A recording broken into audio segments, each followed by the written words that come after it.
Hello hello hello. तो कैसे हैं आप सभी? मेरे कर रहे थे इसमें कंटिन्यू करते हैं अपने क्लास 12 फिजिक्स चैप्टर नंबर 1 विद्युत आवेश तथा विद्युत क्षेत्र को कंटिन्यू किए मैं लगभग 15 से 16 सेशन अपन ने इस चैप्टर पे ले चुके हैं ना। मैंने आपसे बोला हुआ लगभग इसमें लगभग 30 टू 35 है ना सेशन अपन को इसको कंप्लीट करने में लग जाएगा ना। अभी तो अपन तैयार हो रहे हैं ना, और उस तैयारी में क्रम में अपन ने दो आवेशित निकाय के बीच अंतर अपन समझ चुके हैं। एक बिंदु आवेश अपन समझ चुके हैं। एक बिंदु आवेश के कारण जो विद्युत क्षेत्र की तीव्रता होती है वो हमारे पास Q बटे R स्क्वायर है। और वहीं जो दूसरा सिस्टम अपन ने पढ़ा जिसको अपन विद्युत द्विध्रुव कहते हैं, विद्युत द्विध्रुव के कारण विद्युत क्षेत्र की तीव्रता भी अपन ने पता करी। क्योंकि विद्युत क्षेत्र एक सदिश राशि है, निश्चित दिशा होती है, तो हमें बिंदु की निश्चित ही डिसाइड करनी पड़ती है वहां पे, ठीक है ना। एक हमने अक्ष पर बिंदु लिया हुआ था और एक अपन ने निरक्ष पर बिंदु लिया हुआ था। अक्ष पर अपन ने जो विद्युत क्षेत्र पता करा था द्विध्रुव के कारण वो था 2kP बटे R क्यूब, और वहीं दूसरी तरफ निरक्ष पर विद्युत क्षेत्र की तीव्रता अपन ने पता करी थी, वो थी हमारे पास kP बटे R क्यूब, है ना। ये निकल करके हमारे पास आई थी। और अक्ष पर जो विद्युत क्षेत्र आया था वो अक्ष की दिशा में आया था, और निरक्ष पर अक्ष की विपरीत दिशा में विद्युत क्षेत्र निकल करके आया था। यानी निरक्ष पर जो विद्युत क्षेत्र होता है वो अक्ष की विपरीत दिशा में होता है, परिमाण में बराबर होता है, सॉरी परिमाण में बराबर नहीं होता है ना। ये रिजल्ट हमने लास्ट में निकाला था कि जो अक्ष पर जो विद्युत क्षेत्र था वो निरक्ष का 2 गुना था, ठीक है ना। ये निकल गया स्टेटमेंट, लेकिन याद रखना कि अक्ष पर जो विद्युत क्षेत्र होता है वो निरक्ष का 2 गुना होता है ना। क्या होता है? 2 गुना होता है, ठीक है। अच्छा, आगे तरफ बढ़ते हैं। आज जो अपन का विषय रहेगा वो अन्य आवेशित निकायों के बीच में क्या करना है, अंतर समझना है। यानी विद्युत क्षेत्र में क्या करनी है, कैलकुलेट करनी है अन्य आवेशित निकायों के कारण, है ना। तो आवेशित निकाय अपन ने पढ़ लिए। अब आने वाले जो भी आवेशित निकाय होंगे, लास्ट में मैंने आपसे डिस्कस करा हुआ था, अगर क्वेश्चन नंबर 17 आप देखोगे तो वहां पर मैंने आपसे डिस्कशन करा हुआ है कि अब जो भी आप विद्युत क्षेत्र कैलकुलेट करोगे, अब इतना आसान टास्क नहीं रहा। अब जैसे आप अभी तक कर पा रहे थे, अब आप नहीं कर सकेंगे। आपको अगर अब आने वाले जो भी आवेशित गोला है या फिर आवेशित परत है, आवेशित पट्टिका है, आवेशित तार है, इसके कारण अगर आपको विद्युत क्षेत्र की तीव्रता अगर पता करनी है तो क्या क्या चीजें हमारे पास पहले से होनी चाहिए, ठीक है। किन किन चीजों का नॉलेज हमारे पास पहले से होना चाहिए। उसमें हमारे पास जो है सबसे पहले विद्युत फ्लक्स का नॉलेज होना चाहिए हमारे पास। हमें क्या आना चाहिए, विद्युत फ्लक्स क्या होता है उसका कंप्लीट नॉलेज होना चाहिए। विद्युत फ्लक्स के पहले हमें आवेश के वितरण की जानकारी होनी चाहिए। आवेश का वितरण, तो आवेश के वितरण का, आवेश का वितरण का जानकारी हमारे पास होनी चाहिए। और फिर अपन गाउस पर क्या कर पाएंगे, अप्रोच कर पाएंगे। आप डायरेक्ट गाउस पर अप्रोच नहीं कर सकते, ठीक है ना। आपको अपनी अंडरस्टैंडिंग बनानी पड़ेगी गाउस की। आपको सबसे पहले गाउस के नियम को पढ़ने के लिए जो तैयारियां हैं उनको आपको सबसे पहले करना पड़ेगा। देन अपन गाउस पर अपनी जो है पकड़ बना सकते हैं, उसको समझ सकते हैं, अदरवाइज समझ नहीं सकते। पहले हमें क्या पढ़ना पड़ेगा, विद्युत फ्लक्स, और विद्युत फ्लक्स के पहले हमें जो है आवेश, आवेश का वितरण की जानकारी हमारे पास होनी चाहिए। तो अब हम पढ़ने जा रहे हैं आवेश का वितरण, फिर फ्लक्स पढ़ेंगे, फिर गाउस पर अपन अप्रोच करके फिर गाउस से आपके सामने बड़ा सिस्टमेटिक चलेगा अभी तो सिस्टम धीरे धीरे, है ना। तो अभी तक जो महत्वपूर्ण टॉपिक रहे वो कौन से, एक तो कूलाम का नियम, आपको ये पहला लो है, आपको ये याद रखना है। और 12 का आपने स्टार्ट करा हुआ है, ठीक है। तो 12 में अगर पहला नियम जो आप पढ़ने जा रहे थे वो कूलाम का नियम ही था। चैप्टर नंबर 1 में कूलाम का नियम, यहीं से नियम की आपकी बिगिनिंग हो जाती है। नियम नंबर 1 आप चालू कर देते हो पढ़ना, ठीक है ना। और इंपॉर्टेंट टॉपिक भी वहीं से क्या होता है, स्टार्ट आपके सामने हो जाता है कूलाम के नियम से ही, ठीक है। फिर आपके सामने आगे की ओर बिंदु आवेश विद्युत क्षेत्र अपन ने पता करा। फिर अपन ने जो है एक द्विध्रुव के 2 टॉपिक हमने पढ़े। जो है एक अक्ष पर निकला, एक निरक्ष पर निकला, और एक अपन ने एक समान विद्युत क्षेत्र में द्विध्रुव पर कार्य करने वाला बलयुग्म का आघूर्ण, एक अपन ने ये चीज कैलकुलेट करी थी, ठीक है। चलो आगे की ओर अपन अब बढ़ जाते हैं, ठीक है। देखिए तो अपन आज क्या पढ़ेंगे, आवेश का वितरण, है ना। तो टॉपिक लगा देते हैं आवेश का वितरण।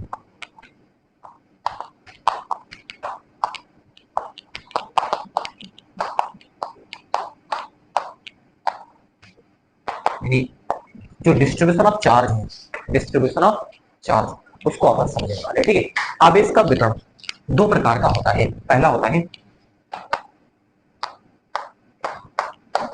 एक सतत आवेश वितरण।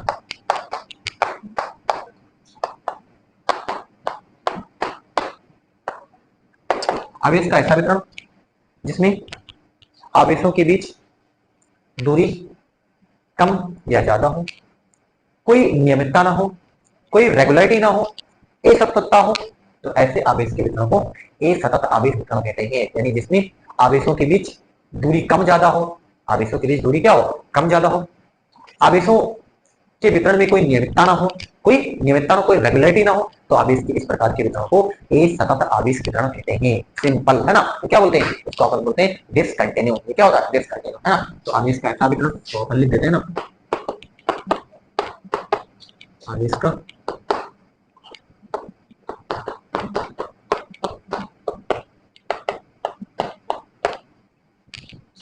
जिसमें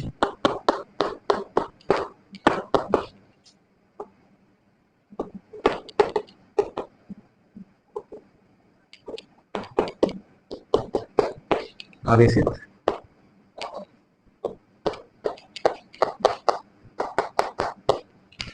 अल्पांशों के बीच दूरी कम ज्यादा हो,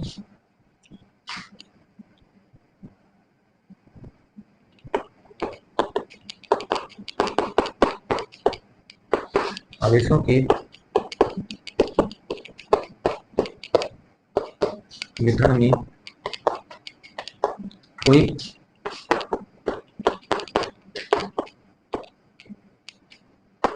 नियमितता ना हो, आवेश के ऐसे वितरण को आवेश के ऐसे वितरण को ये सतत आवेश वितरण कहते हैं।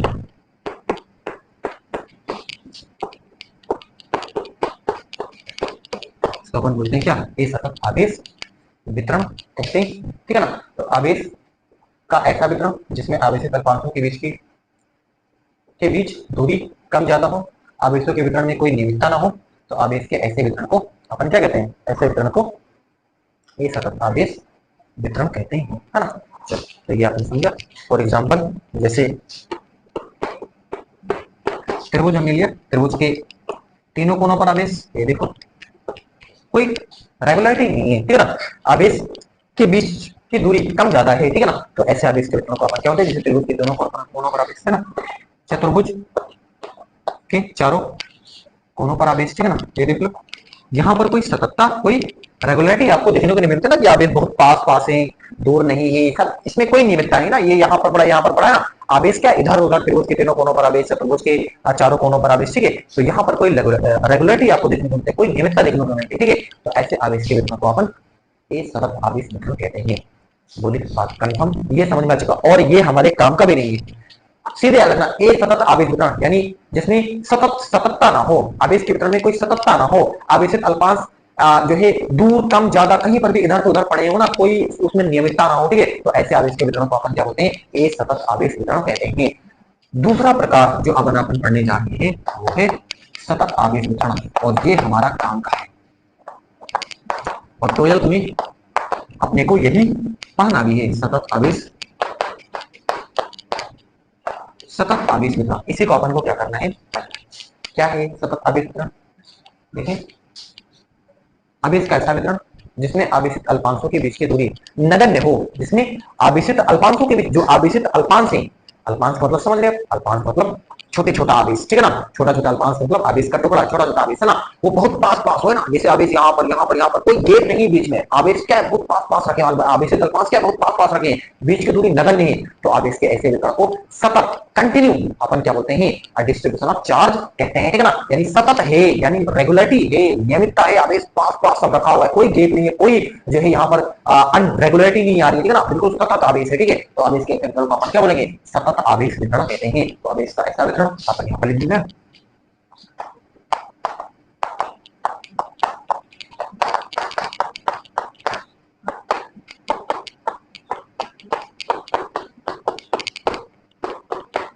इसमें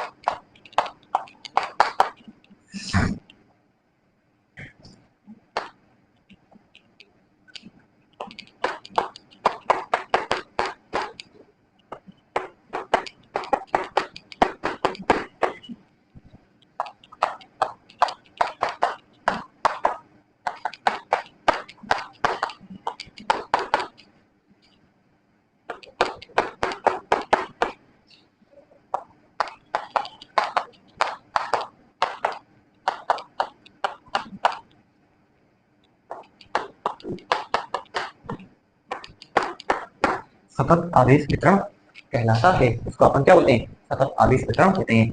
उम्मीद है कि बात आपको समझ में आ चुकी होगी ना, अभी तक का डिस्कशन तो आपको समझ में आ गया होगा, इसको अपन एक सतत बोलते हैं, इसको अपन सतत बोलते हैं ना, हर चीज को मैं बारीकी से समझाऊंगा और बड़ा स्लो स्लो लूंगा, है ना, बस आप केवल मेरे साथ नोट बनाते रहिए, है ना, मैं लिखता हूँ उतना ही आपको करना है और आपको ज्यादा कुछ दिमाग लगाने की इसमें जरूरत नहीं, ठीक है। चलो अपन आगे की तरफ अब बढ़ जाते हैं। अब इसके अपन सतत आवेश वितरण के 3 प्रकार अपन पढ़ने की तरफ चल रहे हैं, ठीक है, अब अपन इसके प्रकार पढ़ते हैं और यही हमारे क्या लिए यही हमारे लिए क्या इंपॉर्टेंट है, 12th में हमारे लिए यही इंपॉर्टेंट है, तो सतत आवेश वितरण हमें क्या करना है, ठीक है। चलो अपन अब आगे बढ़ जाते हैं, ठीक है, इरेज करता हूँ, स्क्रीनशॉट वगैरह आप ले लो, लाइट वाला कोई इशू नहीं होगा, चमक रहा है, ठीक है ना, कोई दिक्कत नहीं, इरेज करता हूँ मैं।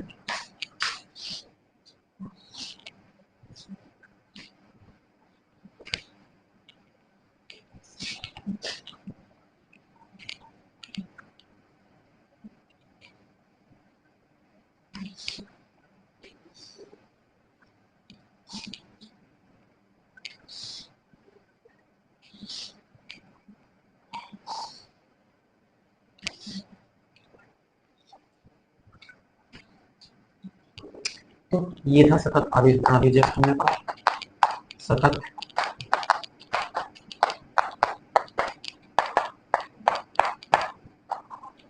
ये 3 प्रकार का होता है। पहला है रेखीय आवेश वितरण, रेखीय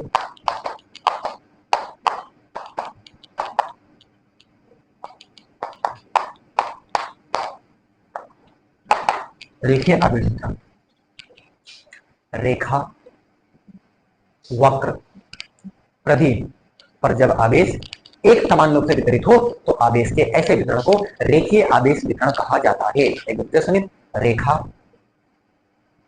वक्र प्रधि पर आवेश एक समान रूप से वितरित हो तो आवेश के ऐसे वितरण को रेखीय आवेश वितरण कहा जाता है ना, रेखा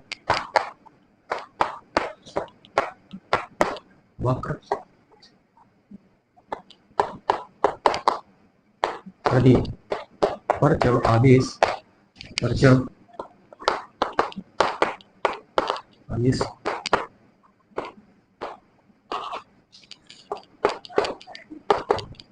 एक समान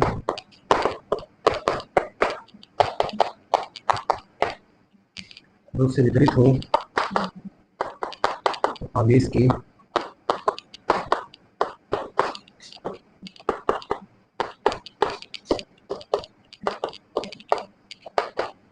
इस प्रकार के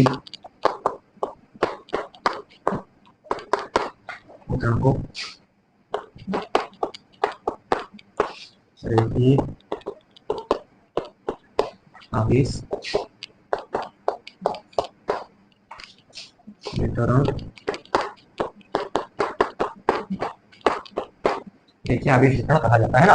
तो रेखा, वक्र, प्रदीप पर जब आवेश एक समान रूप से वितरित हो तो आवेश के इस प्रकार के वितरण को रेखीय आवेश वितरण कहा जाता है। ठीक है, जैसे ये देख लो, ये कोई रेखा है ना, ये आवेश एक समान रूप से क्या है वितरित है।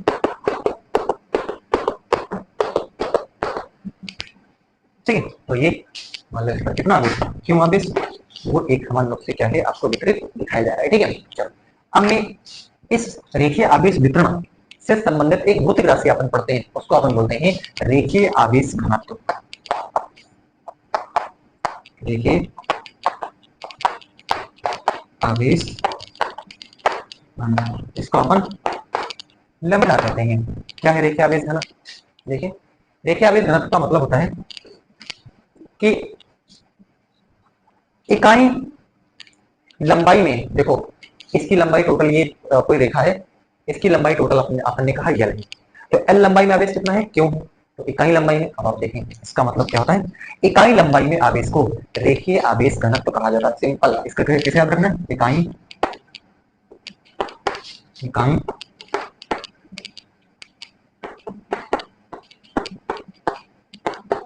इकाई लंबाई में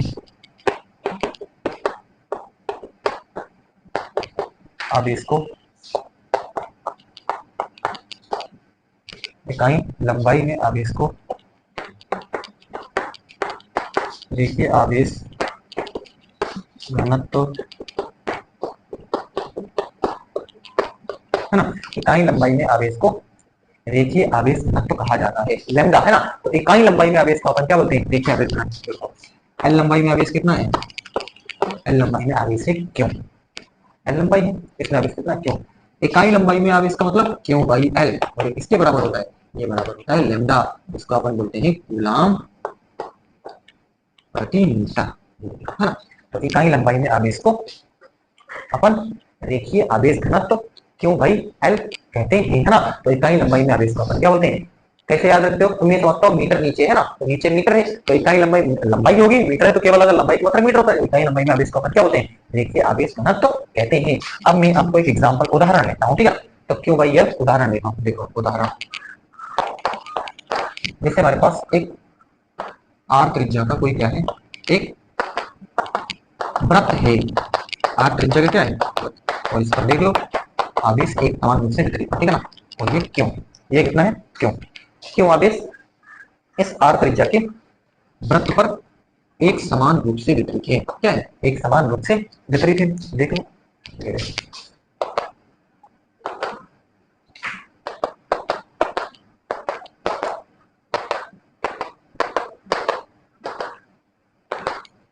आर त्रिज्या का वृत्त है, वृत्त, उस पर आवेश क्यों एक समान रूप से वितरित है, तो आप देखो 2 पाई आर पर आवेश कितना है, क्यों है, अरे प्रति वृत्त का प्रति होता ना, आप वृत्त समझते ना, वृत्त और गोलाकार समझते ना, वृत्त का मतलब जैसे आपके पास कोई रिंग है ना, अंगूठी, अंगूठी को देखो उसको अपन वृत्त बोलते हैं, ठीक है, तो वो उसकी प्रति होती है, इसकी लंबाई आप देखो, तो जो वृत्त की प्रति, तो इसकी लंबाई कितनी होती है, 2 पाई आर होती है, तो 2 पाई आर में कितना आवेश है, 2 पाई आर में आवेश है क्यों, तो इकाई इकाई लंबाई में कितना हो जाएगा, तो क्यों एक 2 पाई आर, ये बराबर होता है लैम्डा, और ये हो जाएगा कूलाम प्रति मीटर हो जाएगा, ये हो जाएगा कूलाम प्रति मीटर, है ना।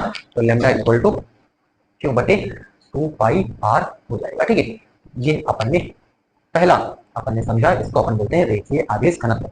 सब कुछ समझाने की कोशिश करिए, ठीक है। चलो अपन नेक्स्ट जो है प्रकार लेकर के चलते हैं सतत आवेश वितरण का, वो है पृष्ठीय पृष्ठ आवेश जो है वितरण।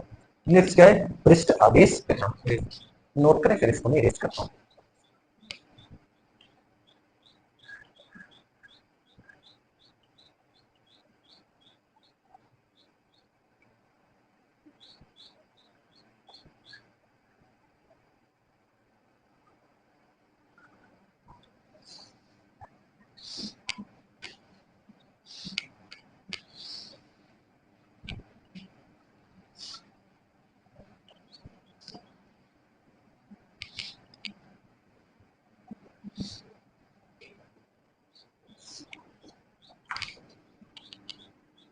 नेक्स्ट है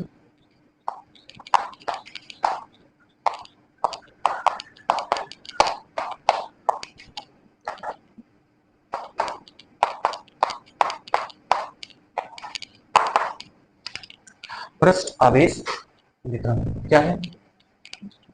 जब आवेश सतह पर एक समान रूप से वितरित होता है। सतह, पृष्ठ का मतलब सतह से आप समझे, पृष्ठ का मतलब क्या होता है? सतह पर। जैसे ये देखो, ये कोई क्या है? एक खोखला गोला है, आवेश इस पर कहाँ है? खोखला गोला है, आवेश खोखला गोला है, खोखला है, गोला है तो सतह पर ही जाएगा आवेश। या चालक गोला भी आप ले सकते हो, चालक गोला, क्योंकि चालक को जो दिया गया आवेश कहाँ जाता है? तो उसकी सतह पर ही जाता है, तो चालक गोला भी यहाँ पर आप ले सकते हैं, ज्यादा दिक्कत नहीं है ना। लेकिन खोखला गोला है तो खोखला है तो आवेश कहाँ गया है? सारा सतह पर गया है, ठीक है। या फिर और जैसे ये आवेशित परत है और वो भी क्या है? एक समान रूप से, ये देखो, ये हमारे पास क्या है? आवेशित परत है, वो भी एक समान रूप से। तो ये सारे एग्जाम्पल है ना, क्यों आवेशित होता है, देख लो यहाँ पर भी क्यों है, यहाँ पर भी क्या है, क्यों है आपके पास, ठीक है। तो मैं इस चीज को यहाँ पर लिख रहा हूँ। जब आवेश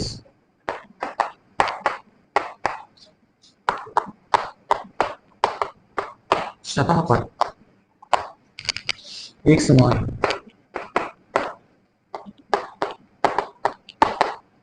रूप से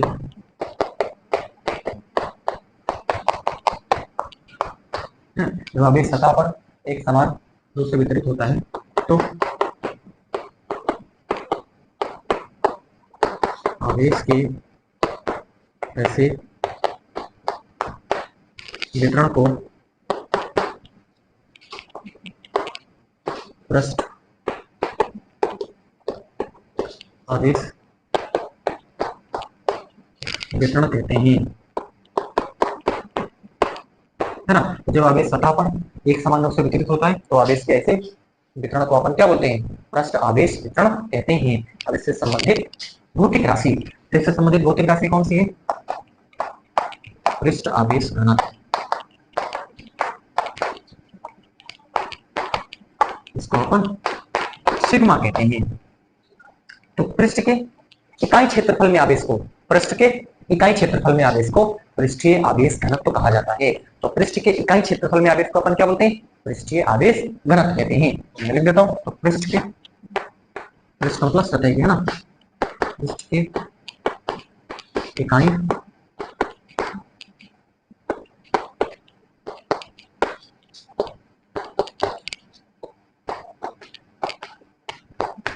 इकाई क्षेत्रफल में, इकाई क्षेत्रफल में आवेश को पृष्ठीय आवेश घनत्व कहते हैं।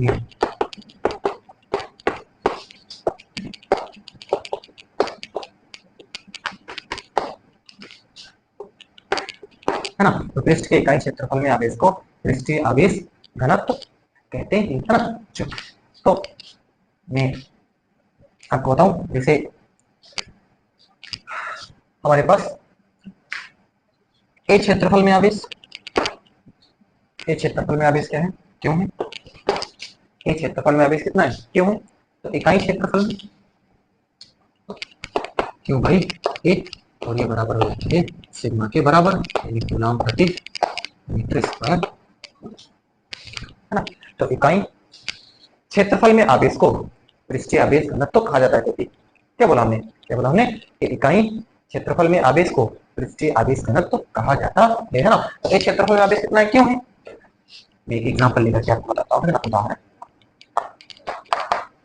ये मान लो क्या हमारे पास आवेशित खोखला गोला है, वो भी एक समान रूप से, वो भी आर त्रिज्या का, है ना।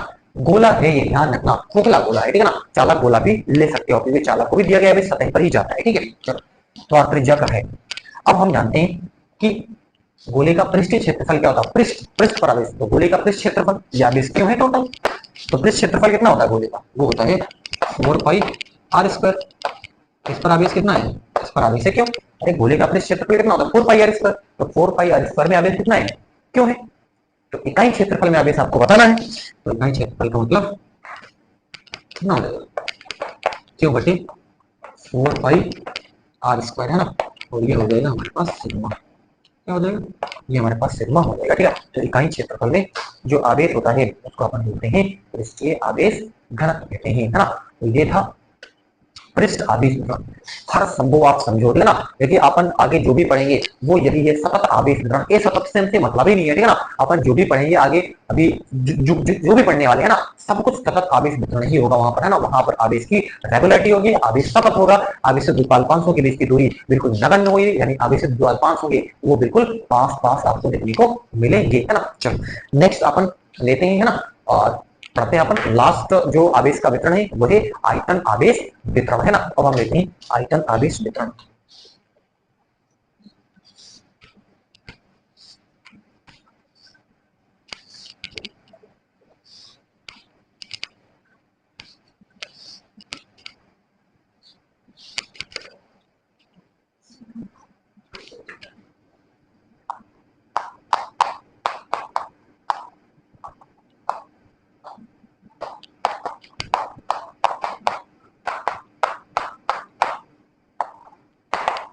तो सिंपल, जो आवेश आयतन में एक समान में से वितरित हो तो आवेश के ऐसे वितरण को आयतन आवेश वितरण कहते हैं, है ना।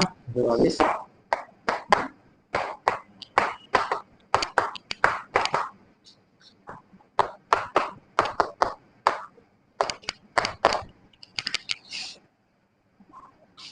आयतन में एक समान रूप से वितरित हो, है ना। जो आवेश आयतन में एक समान रूप से वितरित हो तो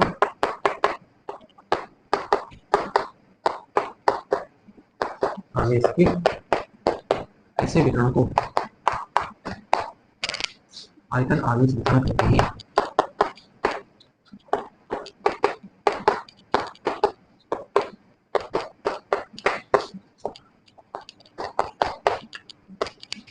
आयतन आवेश वितरण कहते हैं, ठीक है।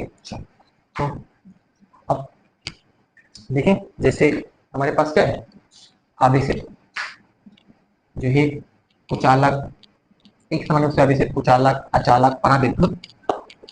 आयतन में ये देखो आवेश अब अंदर इंटर कर चुका है, अभी तो सतह पर था, अब आयतन में आवेश कहाँ है इंटर, आवेश आयतन में, है ना। और इससे पहले आपने देखा सतह पर देखा था, ये आवेश इस बार कहाँ जा चुका है, आयतन में जा अंदर। तो इसीलिए आपने बोला है अचालक कुचालक, चालक नहीं बोला, चालक तो सतह पर चला जाता है, नहीं अचालक को नहीं दिया गया, आयतन में एक समान से वो फेर सकता है ना। तो आयतन में एक समान से आवेश को यहाँ पर क्या करा जाएगा, इस गोली को इस गोली में दिखाया जाएगा, ठीक है।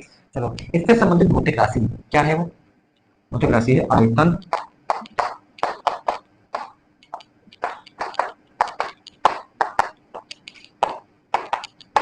आयतन आवेश घनत्व, जिसको अपन रो कहते हैं। आयतन आवेश घनत्व को अपन क्या कहते हैं, रो कहते हैं। तो क्या होता है, इकाई आयतन में आवेश को, इकाई आयतन में आवेश को आयतन आवेश घनत्व कहा जाता है। तो इकाई आयतन में आवेश को अपन क्या बोलते हैं, इकाई इकाई आयतन में आवेश को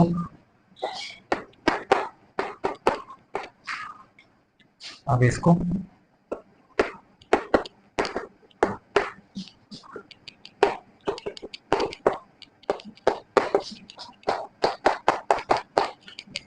ना। तो इकाई आयतन में आवेश को आयतन आवेश घनत्व कहा जाता है। तो इकाई आयतन में आवेश को अपन क्या बोलते हैं, आयतन आवेश घनत्व, है ना। इसे आयतन टोटल क्या है, v। ये गोले का जो आयतन आपने गोला लिया हुआ है, अचालक कुचालक या पराविद्युत जो गोला लिया हुआ है, इसके आयतन में आवेश को एक समान रूप से आपने दिखाया हुआ है, ठीक है। तो आयतन टोटल कितना है, v।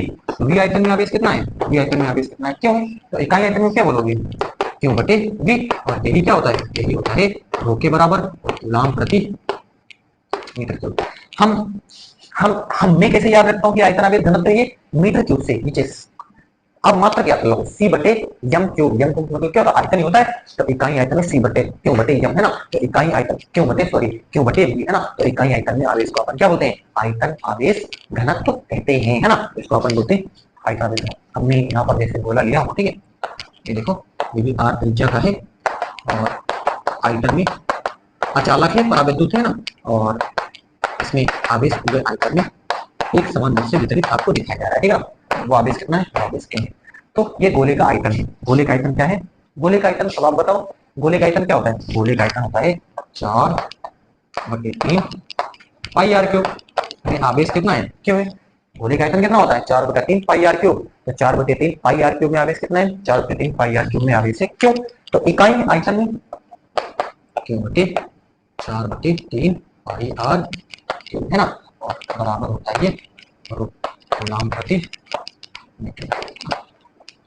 तो इसको अपन बोलते हैं आयतन आवेश घनत्व, बोलते हैं ना। तो हर चीज को अपन ने एग्जांपल भी लेकर के आपसे डिस्कस करते हैं, ठीक है। तो ये रहा आवेश का वितरण, जो मैंने आपको बखूबी समझाने की पूरी कोशिश करी है, ठीक है। तो मेरे भी आपको सेशन समझ में आया होगा, ठीक है ना, और आपने इसको इस टॉपिक को जाना होगा।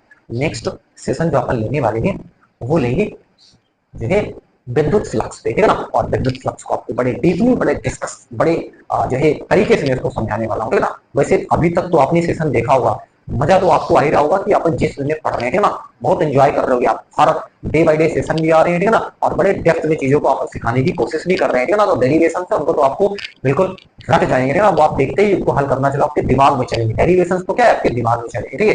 पूरा इंटेंशन मेरा यही है, पूरा मेरा इरादा ये है कि पूरी फिजिक्स आपको आपके कदमों में होगी, ठीक है। बस आप जो भी जुड़े रहें, देखते रहें, एंजॉय करते रहें, ठीक है ना। तो बस आज इतना ही, मिलते हैं आपसे नेक्स्ट सेशन में, तक के लिए tata bye bye, thank you.